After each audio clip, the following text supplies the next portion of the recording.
Mari kita lihat firman Tuhan yang saya ambil dari 2 Korintus. 2 Korintus pasal yang ke-11. Pasal yang ke-11.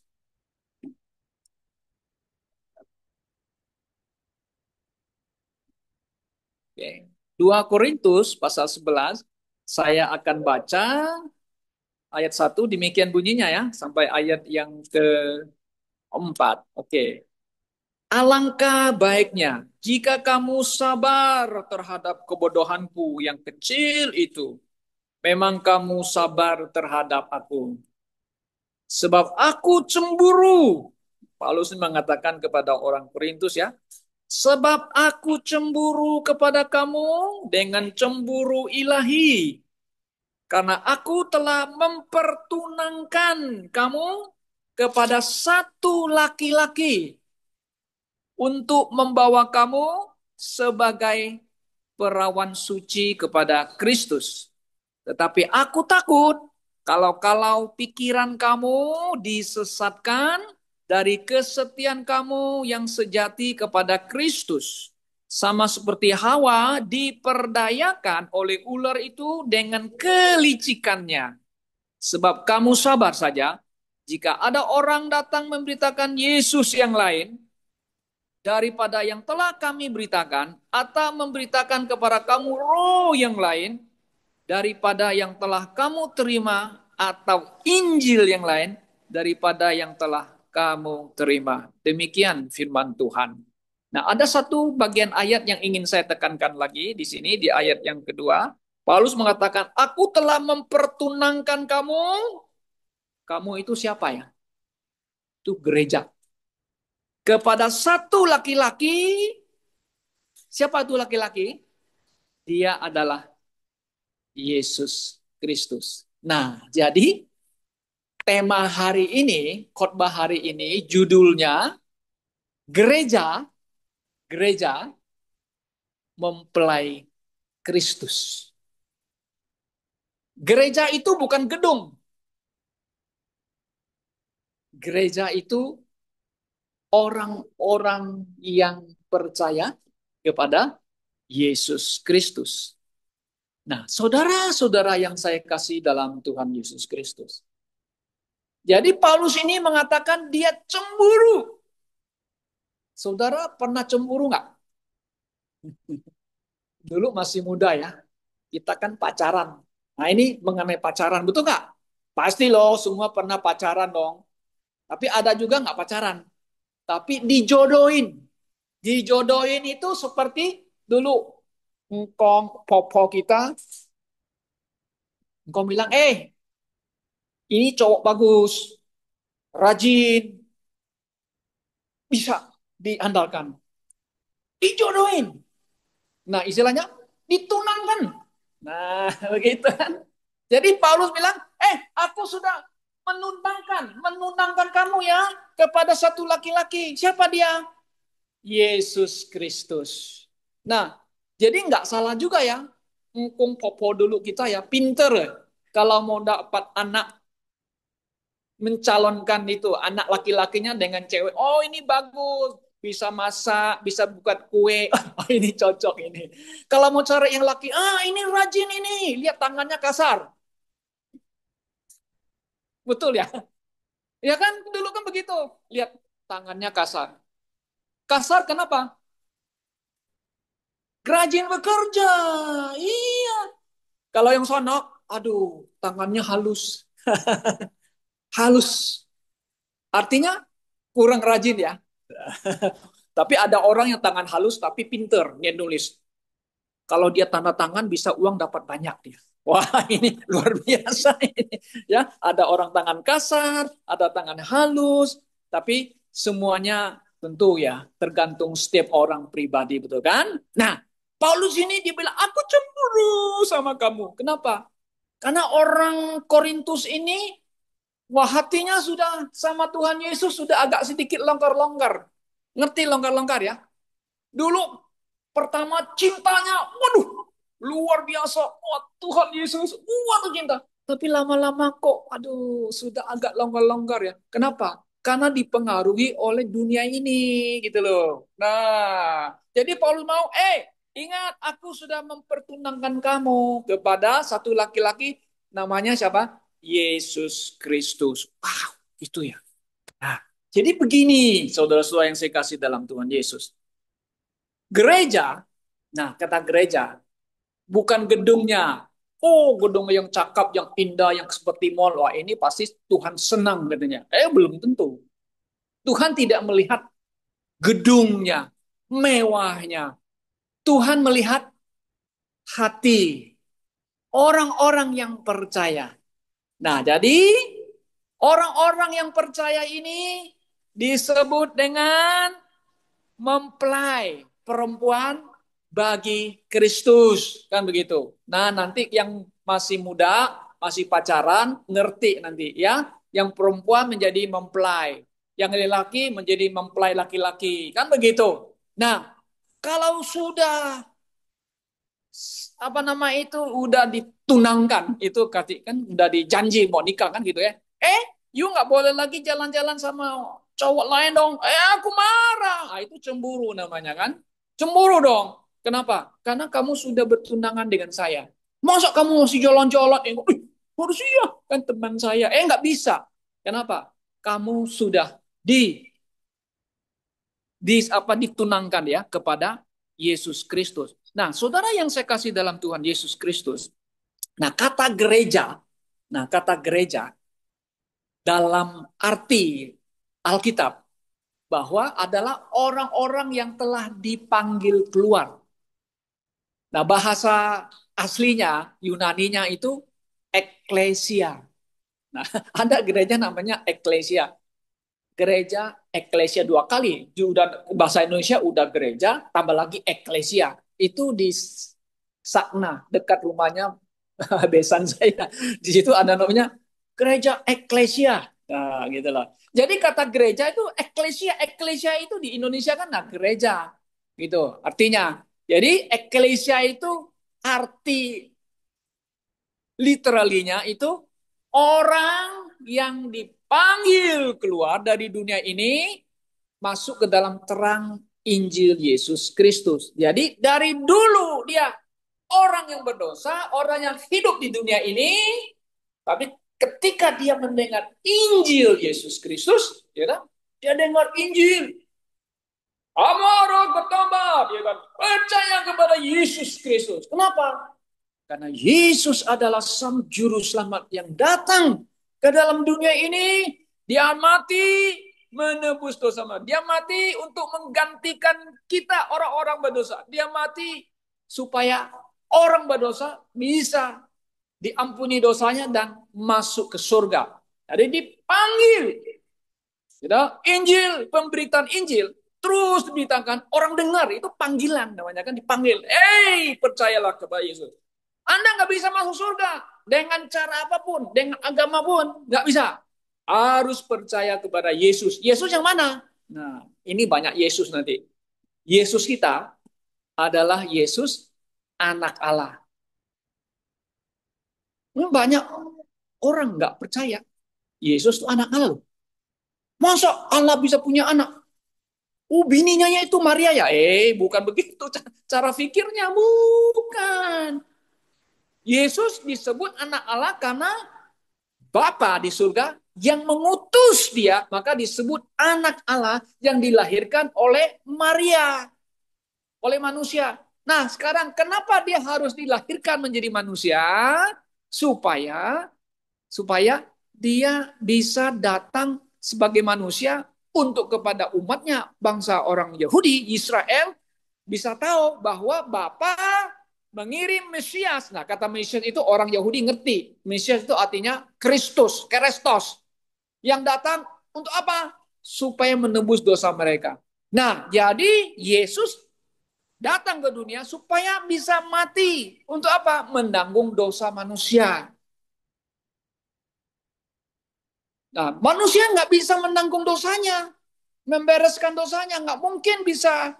Maka itu harus ada yang suci, yang datang dari sorga untuk menyelamatkan manusia. Lalu sebelum Yesus datang, orang-orang perjanjian lama bagaimana mereka supaya dosanya bisa diampuni? Nah, karena itu mereka pergi ke bait suci, rumah Tuhan itu harus membawa domba. Kalau sebagai bangsa, dia harus bawa lembu besar.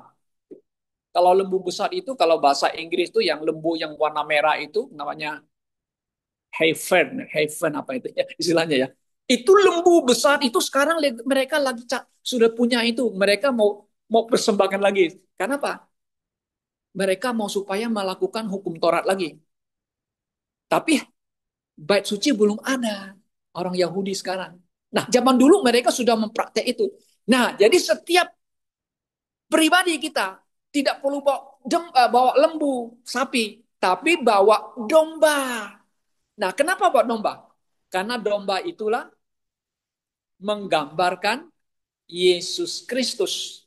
You know? Nah, makanya orang Yahudi zaman dulu, sebelum Yesus datang, saya punya keluarga, saya bawa domba. Di bait suci, saya mempersembahkan domba itu di atas mezbah, lalu disembelih, potong, ya. Dan saya letakkan tangan saya, domba ini, domba, dosa saya sudah ditanggung oleh domba. Saya mendapat pengampunan. Nah, jadi domba ini sebenarnya menggambarkan Tuhan Yesus Kristus yang mati di atas kayu salib. Maka itu kan Yohanes Pembaptis, lihatlah anak domba Allah yang menanggung dosa seisi dunia. Ah, itu domba. Domba. Nah, jadi orang yang dipanggil itu, orang yang dipanggil di mana mereka mendengar Injil Yesus Kristus, mereka harus percaya kepada Yesus Kristus. Maka mereka diselamatkan. Nah, orang yang percaya Yesus, orang yang mengaku Yesus anak Allah, nah mereka ini disebut apa? Pengikut Yesus. Ya, nah, pengikut Yesus kan the follower of Christ. Kemudian mereka juga disebut orang yang percaya, pengikut Yesus. Nah, kalau di Alkitab mengatakan mereka adalah gereja. Ya, gereja ya. Ya. Nah, lalu mereka yang percaya kumpul di satu tempat, mengadakan persekutuan bersama, mengadakan kebaktian bersama, mengadakan perjamuan Tuhan bersama. Perjamuan Tuhan ini kalau gereja lama, gereja yang di sana selalu mengatakan perjamuan kudus. Kalau gereja kita pakai perjamuan Tuhan, the Lord's Supper. Kita nggak pakai namanya Holy Supper, nggak ada. Kita pakai the Lord's Supper, artinya perjamuan Tuhan. Pecahkan roti, minum anggurnya. Nah, itu apa namanya artinya? Artinya kita mengingat Yesus yang telah mati itu. Oke? Nah, jadi orang-orang yang telah percaya berkumpul di satu tempat. Nah, itulah kemudian kita disebut jemaat Tuhan. Gereja Tuhan. Nah, kita ini adalah gereja Tuhan. Jemaat Tuhan. Nah, ada lagi gereja Tuhan di tempat lain. Mungkin di mana? Di Jawa Barat sana, di Jawa Timur sana ada lagi orang kumpul-kumpul. Nah, ini adalah jemaat Tuhan. Maka itu Yesus mengatakan my church, gerejaku. Begitu. Nah, kalau saudara perhatikan, ya di Matius 16, Yesus sudah mengatakan, saya akan membangun gerejaku di atas batu karang ini. Di Matius 16 ayat 18. Yesus akan membangun gereja di atas batu ini. Nah, bukan banyak. Itu Roman Katolik pakai ayat ini. Nah, ini Petrus ini. Yesus membangun gereja di atas Petrus. Nah, kita bilang tidak. Yesus membangun di atas batu karang, bukan di atas Petrus. Karena kalau bahasanya itu ada Peter. Ada lagi satu yang dikatakan dengan apa stone apa batu kecil dengan batu yang besar. Kalau Petrus memang artinya itu batu, tapi dia bukan batu karang. Yang menjadi batu karang itu siapa? Yesus Kristus. Nah, jadi gereja dibangun di atas batu karang siapa? Yesus Kristus, bukan di atasnya Petrus. Nah, itu Roman Katolik mengambil ayat ini, maka itu katanya gereja Roman Katolik dibangun oleh siapa? Yesus di atasnya Petrus. Maka Petrus itu disebut paus yang pertama. Di mana ada ayat yang begitu? Dia nggak ada sebenarnya. Hanya mereka ngaku-ngaku saja. Jadi begini ya. Kita gereja-gereja Tuhan dibangun di atas dasarnya fondasinya siapa? Batu karang yang teguh itu adalah Yesus Kristus. Nah, kalau kita lihat di Efesus mengatakan juga kita gereja dibangun juga di atas pada rasul. Kenapa para rasul? Karena rasul-rasul yang menerima ajaran Tuhan Yesus dan mereka menyampaikan ajaran kepada gereja. Jadi gereja berdiri harus di atas Yesus dan pengajaran-pengajarannya harus ikut yang diajar oleh rasul dong. Kan begitu. Nah, itu gereja. Ya. Nah, jadi Paulus mengatakan gereja-gereja, ya gereja-gereja kan banyak ya, local church di sini, di sana banyak lokal. Nah, jadi kita semuanya ini adalah gereja. Dan Alkitab mengatakan kita setiap pribadi adalah anggota tubuh Kristus. Anggota tubuh Kristus. Dan kepala gereja bukan saya, bukan gembala, bukan pop, bukan paus. Tapi siapa? Yesus Kristus. Dan saudara bisa lihat di Efesus pasal 5. Yesus yang kepala gereja. Kenapa? Karena gerejanya ini adalah miliknya. Bukan milik si pendeta besar itu. Kadang-kadang kita kan bilang begini ya. Gereja reform. Injili. Siapa yang bangun? Pendeta Stephen Tong. Kan kita ngomong gitu kan? Gereja apa namanya siapa lagi atau yang gereja sekarang yang besar-besar juga, gereja Kemah Tabernakel juga gereja besar. Dibangun oleh pendeta siapa yang ada di Surabaya itu? Dia di Surabaya punya gereja besar, dia punya kayak mall juga. Oh si A, dibangun oleh si A, si B, si C, si D. Saya pikir-pikir sih itu sebenarnya ada kesombongan manusia ya. Proud of man. Wah, saya bangun gereja besar. Banyak orangnya. Kan begitu. Tapi kalau kita lihat di Alkitab, Yesus sendiri ngomong apa? Saya akan bangun gerejaku di atas batu karang itu. Jadi gereja itu punya Tuhan. Punya Tuhan Yesus. Bukan punya siapa-siapa. Gitu loh. Nah, yang mengelola, yang mengembalakan gereja, kumpulan orang percaya, nah dia disebut gembala, pastor. Pastor. Itu dia pastor. Itu loh. Kalau saya pastor, saya bukan pendiri gereja. Dalam arti saya yang bangun, bukan. Tuhan yang bangun. Tuhan yang memberkati, ya. Tuhan yang memberi hidup kepada kita, bukan saya. Saya hanya pelayan, hamba yang melayani Tuhan, yang mendirikan Yesus Kristus. Itu yang benar, saya pikir, secara biblical. Itu baru tepat. Hanya manusia kecenderungan hanya selalu berkata, si A membangun gereja besar. Waduh. Cho Yonggi di Korea Selatan punya gereja terbesar di dunia. Cho Yonggi. Tapi dia punya ajaran banyak yang nggak benar. Ya kan? Cho Yonggi. Tapi akhirnya dia masuk penjara. Kenapa? Karena masalah duit. Makanya gereja besar itu masalahnya kalau bukan duit ya perempuan. Itu pusing, ya kan? Ya, kita bilang itu gereja Tuhan atau bukan? Nah, itu masalah ya, oke? Nah, saudaraku yang saya kasih dalam Tuhan Yesus. Kenapa? Kan sekarang gereja disebut mempelai bagi Kristus. Ya enggak? Why? Nah, kita lihat ayat-ayat juga. Mari kita lihat Efesus pasal 5. Oke. Nah, gereja mempelai bagi Kristus. Kenapa ya? Kan begitu. Kan ada yang tanya gitu kan? Oke, kita lihat di Efesus 5 ayat 25. Oke, 25 ya. Demikian bunyi firman Tuhan. Nah, ini gereja ini seperti ada hubungannya dengan rumah tangga suami dan istri. Nah, saudara perhatikan.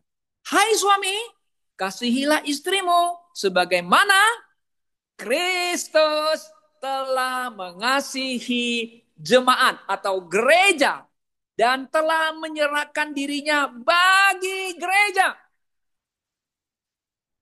Nah, untuk menguduskannya, sesudah ia menyucikannya dengan memandikannya dengan air dan firman. Nah, jadi begini, saudara, arti ayat ini ya, itu gereja mempelai bagi Kristus seperti suami istri. Suami mengasihi istri, istri mengasihi suami.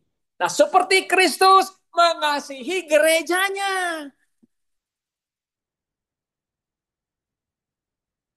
Nah, problemnya kan begini. Sekarang gereja-gereja yang ada sekarang, apakah mereka benar-benar dipersiapkan untuk menjadi mempelai bagi Kristus atau enggak? Oh, ini masalah besar. Ya kan?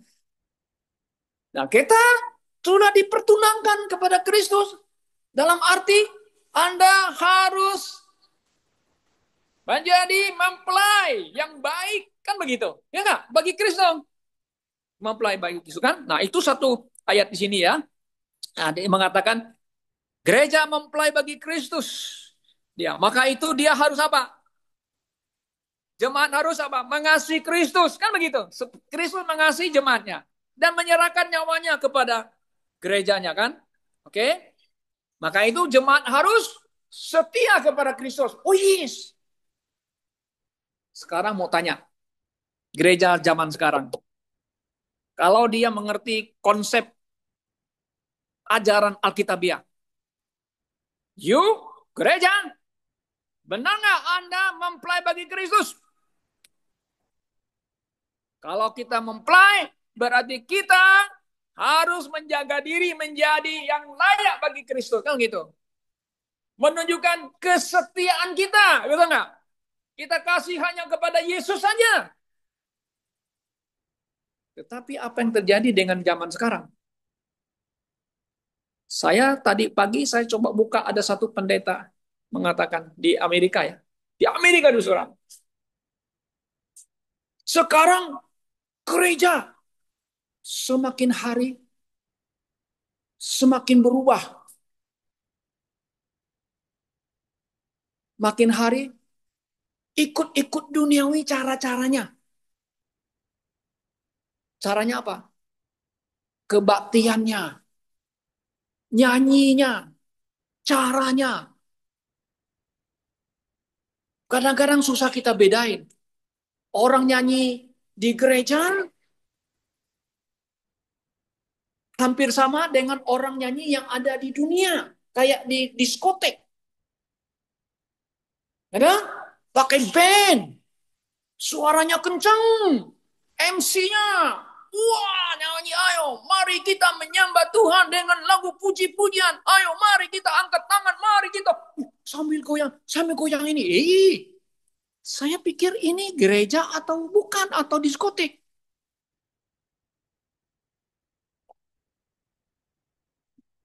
Waktu putri saya mau merit, kita kan mau cari tempat untuk nikah ya. Apa kita coba cari tempat di mana cocok. Pernah sekali kita pergi ke itu yang di apa di PRJ itu di sana di atas itu kan di sebelahnya Pak Niko punya gereja itu. Saya kira kok suaranya kencang punya itu nyanyinya. Kan kita lewat situ mau pergi lihat tempat orang itu yang untuk sewa itu. Wah, MC-nya, aduh sebetulnya semangatnya. Mari kita kabarnya, ini mau udah nyanyi, aduh, musiknya kencang, sambil berteriak-teriak, sambil dia menarik, mari kita puji Tuhan dengan hari itu. Saya bilang, Kok modelnya begini caranya? Aduh, ini gereja atau bukan ini guru sini? Nah, zaman sekarang banyak terjadi perubahan dalam gereja. Apalagi anak-anak muda sekarang ya. Oh, kalau suruh nyanyi semangatnya luar biasa. Apalagi MC-nya yang sangat, waduh, mari kita angkat, mari gitu. Anak muda senang. Saudara, gereja bukan tempat penghiburan. Harus ingat, bukan tempat penghiburan. No, more not for entertainment. No, it's not God. It's not church. But gereja, tempat kita bersekutu, fellowship, tempat kita bersama-sama belajar firman kebenaran, dan gereja Tuhan adalah tempat kita menyampaikan teach and preach. Nah, itu yang Paulus mengatakan di 2 Timotius pasal 4. Teach and preach. Preach apa? Preach the word katanya. Bukan preach the philosophy. Bukan, bukan preach apa? Cerita dongeng yang walau putar-putar. Wah, saya naik ke surga. Tuhan bawa saya naik ke surga, terbang sana. Sudah sampai di surga. Wah, indah sekali saya. Lalu Tuhan bilang, kamu belum tibanya, yuk datang ke sini. Cepat-cepat yuk pulang ke bumi ya. Kasih tahu sama mereka yang nggak percaya Yesus, langsung yuk akan masuk ke neraka. Saya lihat pergi lagi ke neraka. Mereka menangis. Ini cerita. Banyak orang cerita begitu. Ceritanya begitu. Alkitab sudah jelas mengatakan, surga, ada surga? Yes, ada. Ada neraka? Ada. Ya, jelas. Lalu kok kita mau dengar dia ngomong cerita? Enak aja lu ngomong cerita begitu, sembarang ya. Itu kan you mimpi. Kan tuh cerita begitu. Ya banyak orang yang suka begitu. Apalagi ada pendeta yang wah sok lagi, wah dia ketemu Tuhan katanya, Yesus ngomong sama saya. Saudara, itu semua banyak ngibul-ngibul punya. Ngibul, orang Jakarta ngibul itu ya. Nipu orang ya, bohong. Gereja, pendeta harus berkhotbah, menyampaikan firman kebenaran, bukan cerita-cerita yang apa nama itu, ya dongeng-dongeng, bukan. Oke? Nah, ada lagi ayat mengatakan yang sudah kita baca tadi, 2 Korintus pasal 2. Paulus mengatakan, aku cemburu. Kenapa? Karena aku telah mempertunangkan kamu, orang Korintus. Ini orang Korintus ini ya. Ini problemnya banyak sekali. Kan kita lagi sedang membahas ya, Bible study ya. First Corinthian ya. Waduh, ini banyak kasus. Paling kacau punya gereja di Korintus ini. Waduh, ini ada anak nikah sama istri bapaknya. Walau kacau. Ada macam-macam lagi. Ada yang meninggikan, menajunjung tinggi filosofi. Waduh, filosofi. Kok kamu ketawa, cucuku? Oh, pintar dia. Dia dengar khotbah saya loh. Lihat cucu saya. Luar biasa. Oke. Kenapa? Ya, saudara. Ini gereja memang problem. Maka Paulus tulis surat supaya membenahi mereka. Balikan mereka. Ya kan, baca kan? Oh, ya. Kemudian mereka banyak lagi mengenai perceraian, pernikahan. Nah, kemarin kita bahas tentang ada yang nikah ulang, macam-macam lagi. Problem. Nah, saudara, ini Paulus mengatakan, aku sudah mempertunangkan kamu ke Kristus ya, supaya kamu jangan disesatkan oleh apa? Nah, kelicikan daripada si iblis itu, pinter dia memutarbalikan fakta dan memutarbalikan twisted the word of God. Tidak bahasa Inggris. Memutarbalikan firman itu sehingga Hawa itu tersendak. Waduh, benar juga katanya ya. Nah, udah kata benarnya juga susah. Udah habis deh. Jatuh dalam dosa. Dia makan buah yang dilarang itu.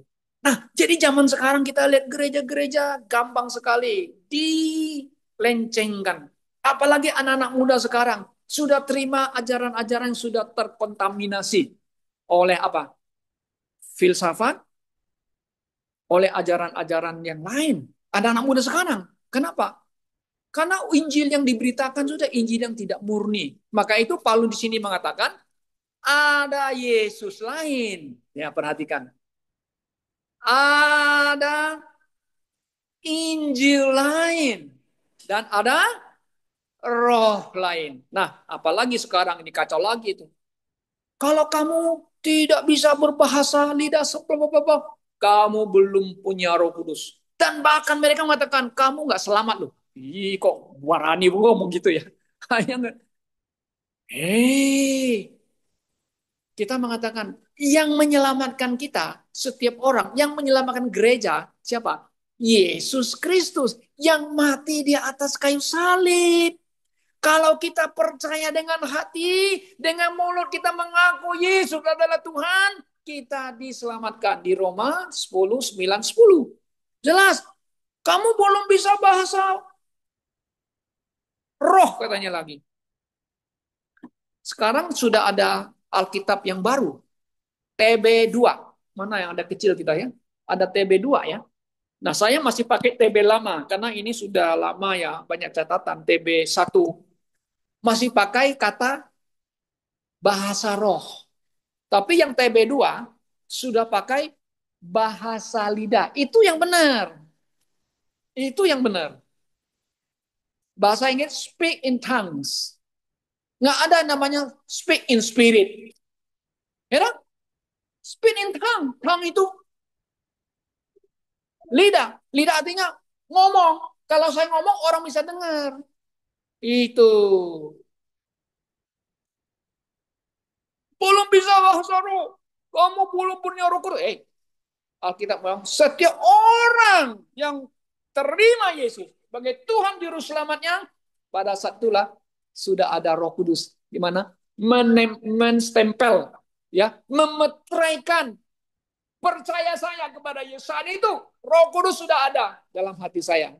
Saya enggak? Oh, iya, sudah Roh Kudus. Sudah Roh Kudus, puji Tuhan. Roh Kudus memberikan saya keyakinan bahwa saya adalah anak-anak Allah.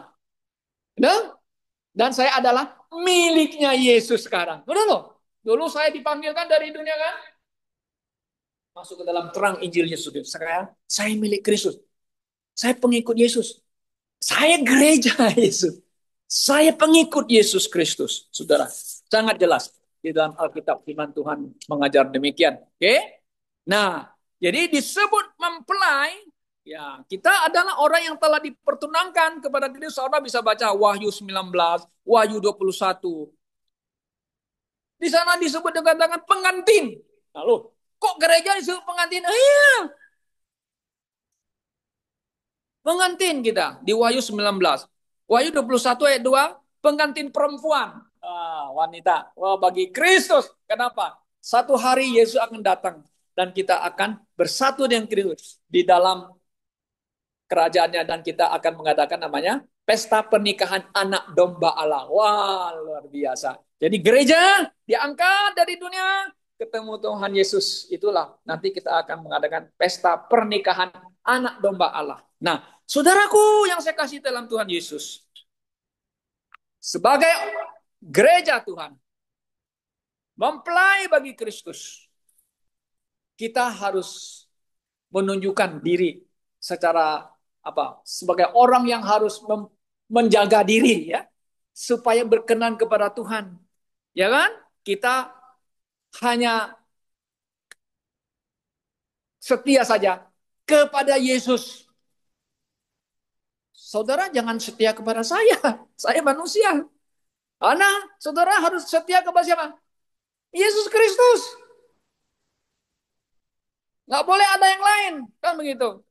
Nanti kalau kamu sudah ditunangkan, masa kamu masih jalan-jalan sama temanmu yang lama? Nggak boleh dong. Marah dia. Ya, marah ya. You harus saya kesetia sama kamu. Gereja harus setia kepada kamu. Setia dalam apa? Setia di dalam mempertahankan iman yang sejati. Pengajaran yang benar. Ya kan? Itu. Ya kan? Mempertahankan doktrin yang sehat. Kan gitu. Setia dong. Apa yang saya terima, saya harus pegang itu. Saya harus mentaati dengan setia. Saya harus hidup kudus. Oh yes. Hidup kudus itu artinya ya, kita tidak boleh lagi seperti orang dunia. dalam karakter sifat kita ya. Itu kudus namanya. Oke. Kita harus mengasihi Kristus, iya.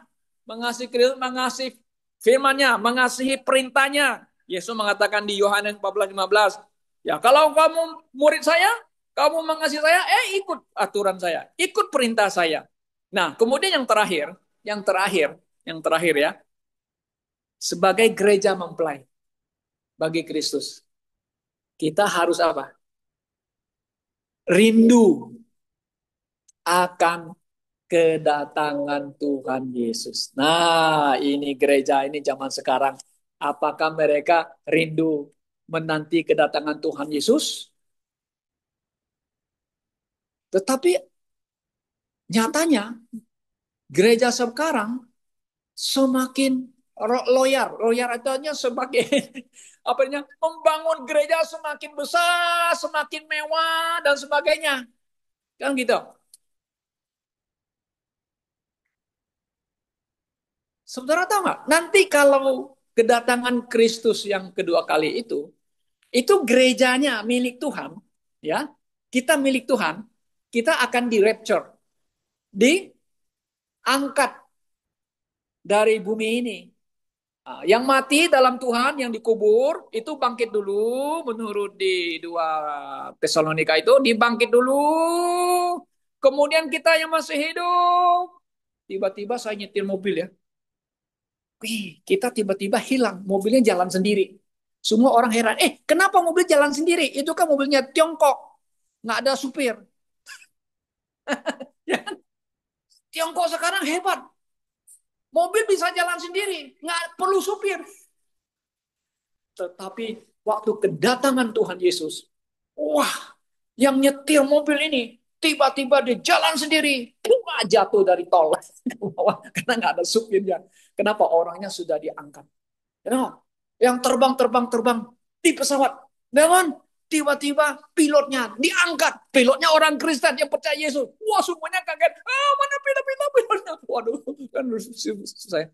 Nah, kita diangkat, ketemu Tuhan Yesus di angkasa. Waduh, puji Tuhan. Nah, jadi disinilah poinnya saudara ya, bahwa gereja ya harus setia. Yes, kita harus mempertahankan diri supaya tidak kompromi dengan dunia ini. Kita tetap mengasihi. Oh Tuhan, aku mengasihimu. Oke, you bukti mengasihi Tuhan apa? You taat firman-Nya, ikut firman-Nya, kan begitu. Nah, apakah kita rindu kedatangannya nggak? Gitu loh. Ya, ini cerita kalau kita sedang pacaran ya. Kalau salah satu kekasih itu kerja ke luar negeri. Rindunya luar biasa ya. Kena, ya kan? Ya, yuk rindunya Mbak, dia udah kerja sana. Rindu apa? Wah, kalau dia sudah holiday, aku rindu ketemu sama dia. Nah, jadi ini analogi ini, gereja sama Tuhan itu. Harusnya gereja Tuhan ya, kita bilang ya, gereja yang benar ya. Harus ada rindu. Rindu Yesus. Kami rindu engkau akan datang kembali. Tapi kapan? Kami tidak tahu. Nah, nggak tahu. Saya nggak tahu. Nggak bisa bilang, Yesus datang bulan September. Kadang orang jadi bilang, ini udah bulan September nggak datang-datang Yesus. Ini pembohong. Pendeta pembohong kita bilang. Ada bohong, Anda banyak orangnya Kristen pembohong juga. Kamu jual harta bendamu ya, Yesus semua datang, nanti kasih ke rekening saya. Enak aja loh. Ada pendeta pembohong itu cari duit, nipu-nipu orang Kristen yang tulus hatinya. Nah, kita jangan tertipu dengan pendeta yang begitu, ya. Makanya kita rindu. Nah, kalau ada orang yang sudah rindu, 2 Timotius pasal 4 ayat 7, you sudah mendapatkan mahkota. Coba kita baca, boleh nggak? 2 Timotius pasal 4. Oke, yang sudah dapat boleh baca. 2 Timotius pasal 4 ayat 7. Yang sudah dapat boleh baca. 2 Timotius 4 ayat 7. Boleh salah satu boleh baca, silakan. Boleh. Boleh baca. Ayat 4. Sorry, ayat 7 dan 8. Silakan. Hmm. Dan oke, ayat 8. Iya. Iya, ya. Amin. Ya kan? Kepada mereka juga yang apa? Rindu kedatangan siapa? Sekarang kita mau tanya, gereja, bukan gedungnya ya, orangnya ya. Anda rindu nggak kedatangan Yesus? Pak Pendeta, halo, saya kan belum sukses. Saya belum menikah, saya belum bangun rumah, keluarga. Anda boleh saja mau nikah, mau cari kerja, mau usaha, boleh, tidak masalah. No problem. Mau cari uang, tidak ada masalah. Tapi kita harus ready, mempersiapkan diri. Nah, rindu menanti kedatangan siapa? Tuhan Yesus yang kedua kali. Nah, kalau gereja besar-besar yang sekarang Pak Stephen Tong punya, yang kemah tabernakel yang ada di pulau yang besar itu ya, semua yang Mawar Saron juga yang di Kelapa Gading besar kayak mall gitu ya. Kalau ada rapture itu nanti siapa yang kuasai? Six, six, six, six. Dikuasai oleh apa? Antichrist. Iya dong. Masa gereja yang kuasai? Tentu ada juga gereja yang nggak di rapture, orang-orangnya yang not born again ya. Waduh, mereka setengah mati tuh. Susah nanti hidup mereka. Tapi kita yang telah percaya, yang terima Yesus, puji Tuhan, kita akan di rapture, diangkat, bertemu dengan Tuhan Yesus Kristus. Wah, kita akan di sana tidak ada lagi kesusahan, tidak ada lagi penderitaan, tidak ada lagi perang-perang. Betul nggak? Tidak ada lagi demo-demo seperti di Jakarta. Minta keadilan, keadilan. Justru di dunia ini tidak ada keadilan. No justice. No. Tidak ada damai. Yes. Nggak ada. Tapi kita hanya ada damai Tuhan dalam hati kita yang percaya. Ya kan? Nah, kalau Yesus datang, kita rapture, nanti kita akan terima rewards, pahala bagi setiap kita sesuai dengan perbuatan kita di bumi ini. Nah, setelah kita ada di sono, ya, di pengadilan KPK, nah, pengadilan saya pakai KPK, kursi penghakiman Kristus, KPK, the seat, nah, the judgment seat of Christ kalau bahasa Inggrisnya. Jadi saya di Indonesia kan pengadilan KPK. Setelah kita di sana, Yesus akan datang turun ke bumi dan bumi ini akan memang sebelum turun dihukum dulu ya. Wah, hukumannya luar biasa. Orang akan mati. Miliar-miliar orang akan mati yang nggak percaya Tuhan Yesus. Dan direnovasi, Yesus datang menjadi apa? Raja di atas segala raja dan Tuhan di atas segala Tuhan. Wah, puji Tuhan. Ini adalah pengharapan kita orang percaya. The Bible believers punya hope, pengharapan kita. Ya, karena kita menanti kedatangan Tuhan Yesus. Kiranya Tuhan menolong kita. Ya berbahagialah mereka yang telah menerima Yesus Kristus. Yang belum, saat ini, saat sekarang, percaya kepada Yesus Kristus. Kamu akan diselamatkan dari hukuman. Kiranya Tuhan memberkati kita semuanya. Amin. Mari kita berdoa.